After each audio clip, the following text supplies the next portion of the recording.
nada mejor que seguir con esta conversación con Erick Rice de Black Rock. Pues como saben, Black Rock está marcando tendencia, entonces pues Erick Rice nos va a platicar un poco más de lo que están haciendo. Welcome, Erick, and thank you very much for being here today with us. Thank you, Thea. I've got my video disabled. It says the host has disabled my video. There we go. I have re-enabled it, I guess. Buenas tardes a todos. I'm sorry, but I'm going to have to speak to you in English.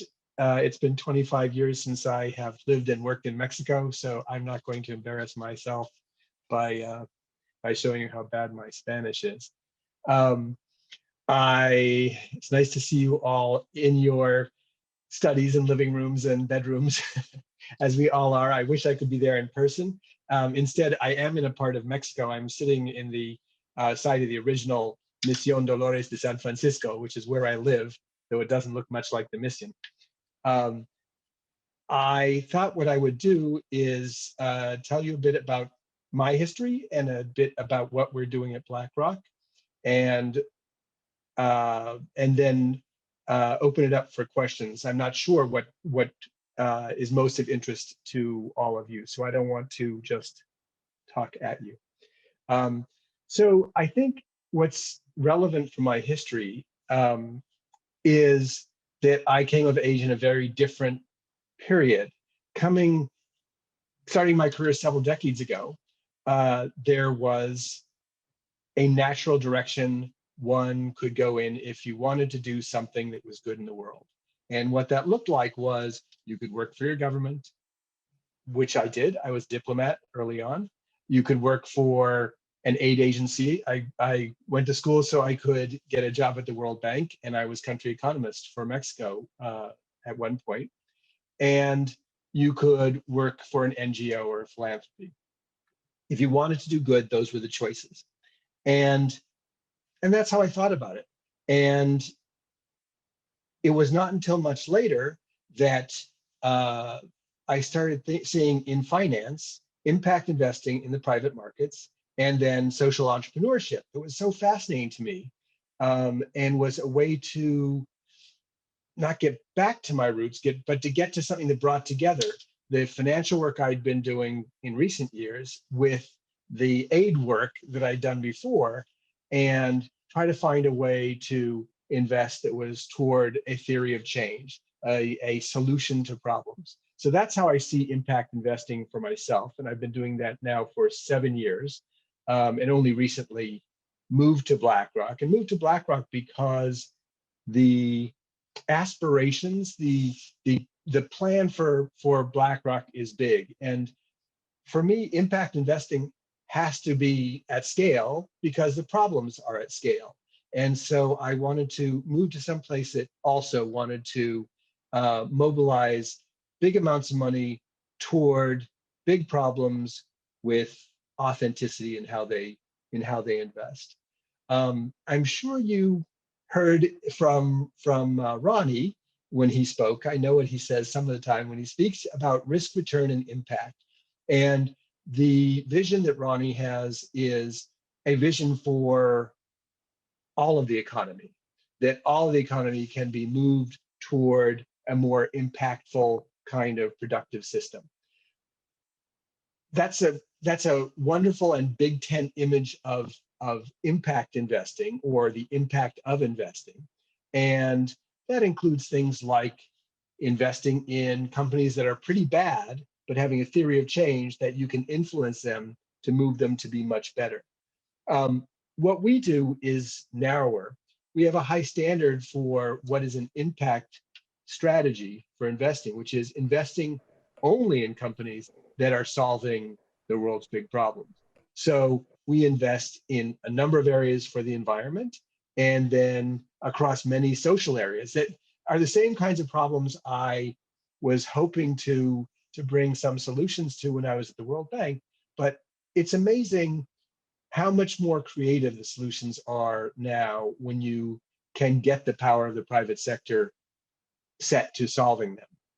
And the the two big tensions I hear from people who want to invest for impact, and it's a struggle for impact investors that want to do the right thing, is can they do authentic impact? What does that even mean? And what's the trade-off? Is there a trade-off in return if you're delivering impact? And what I stand by very strongly is that that it's quite possible to do authentic impact at scale. You know, if the UN tells us there's a need for $2.5 trillion of funding that has to go towards solving the UN SDGs, just for a developing country alone, then we know that it can't all happen in the private markets. It has to involve the public markets. And so you have to have all of these agents moving toward solutions to problems. And so when I say social areas, I mean healthcare, affordable housing, education, safety and security. There are many, it's a broad area. And there are, in our universe that we've created, there are, it's not tens of thousands of companies, but so far we found 800 companies representing $8 trillion of market cap size that are, each of them, in the majority of what they do, doing something that is innovative toward solving the world's big problems, social and environmental. And we've done that in a way that has ensured we structured the strategy in such a way that ensures that we're a global fund investing in global companies, and we tell our clients we're going to beat the global market and we're going to beat our competitors who are not impact investors. And we have been doing that for many years, beating other competitors just who are conventional global investors. And I don't think there's anything that you have to give up, but you have to be very careful about how you structure it, what your investment philosophy is, and have a team of good investors to be sure to deliver that. Central to that is my belief about myself and my team that we are double fiduciaries, that we have a financial fiduciary responsibility as well as a responsibility to deliver impact. Because it's all too easy for a team to, let me think of an example, a team to invest in Alphabet or Facebook. And we're all smart. We can come up with an explanation of why that's a company that's an impact company, a company that's solving a great world problem. And I've seen it. I've seen people talk about Facebook. It's connecting communities around the world. And yeah, sure. But if you really had to ask yourself internally, are you solving a great problem by investing in Facebook? And do they need your money? You'd have to say no. And so we're a double fiduciary in the sense that it's not just a financial fiduciary, but a fiduciary that ensures that every company we invest in and every company in our universe that we could invest in is a true impact company. So those are my initial comments. I don't know if we want to do something through the Q&A function or if there are any questions that you may have, but I think that's as much as I should do in prepared speaking, and open to questions you may have. And if you speak slowly in Spanish, I'll probably understand. Thank you so much, Eric. No, I think there is, well, everybody, right now, we don't have a lot of questions right now in the chat. I think people were really paying attention, but we invite everybody to put their questions either in the Q&A or in the chat, so we can so we can get them through. We still have a few minutes, and I actually wanted to introduce somebody that we haven't introduced yet today, who is also one of the real organizers of this event, Carolina Puerta, who is the leader of the Banca Sostenible here in Mexico. And I think Caro, she's a really big fan of you and your work, and she wanted to ask you the first question while the other people start to get the confidence. Para todos los que le quieran hacer una pregunta a Eric, la pueden hacer en español, en el chat o en el Q&A, y nosotros se la traducimos a Eric. Tenemos todavía unos minutitos más, así que, Caro, cuéntanos, ¿tienes alguna pregunta para Eric?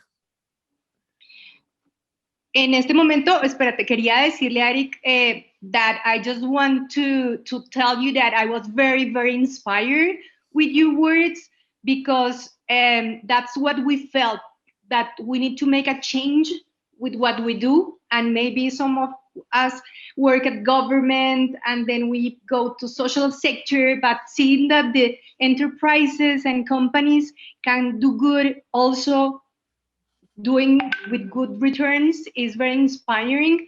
And I think you are a person that for us in other generations look up to be. So, bueno, no sé si tienen preguntas, voy a revisar el... Yeah, I just sent you one, Caro. Okay.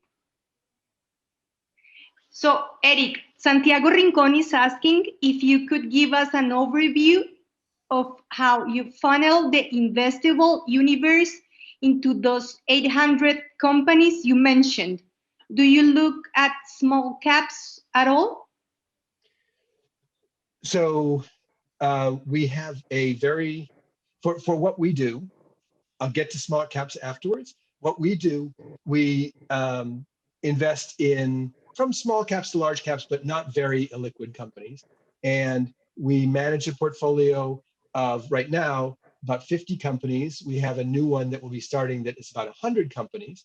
And we have a process to first make sure there's thematic alignment. And secondly, that every company in there, the majority of what it does is impact. So we're not interested in a company that like GE.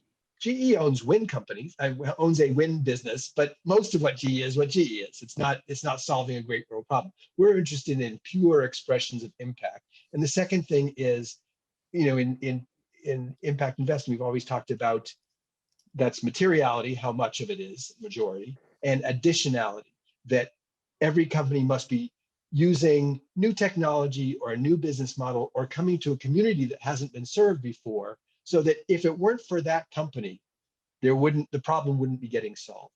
So that's how we narrow it down to the companies that we consider impact. On the question of small caps, it's very difficult to do that because of liquidity. And in fact, it's less about small cap than about liquidity, because you could have a biotech company that's small, but it has tons of liquidity. But I think what I am interested in working on, and particularly for emerging markets, is to create a fund that would be a closed-end fund. To explain what that means, it's a fund that where the money is put into initially, and it is the sum of that amount of money, and then you can buy and sell it like a stock. The reason to care about that is if it's a closed-end fund, you don't care about liquidity. You can own private companies, you can own small cap and illiquid companies, and anyone can buy and sell it. And if you have 1,000 pesos, you can buy and sell it. And so I think the ultimate democratization for particularly emerging markets lies in that kind of vehicle.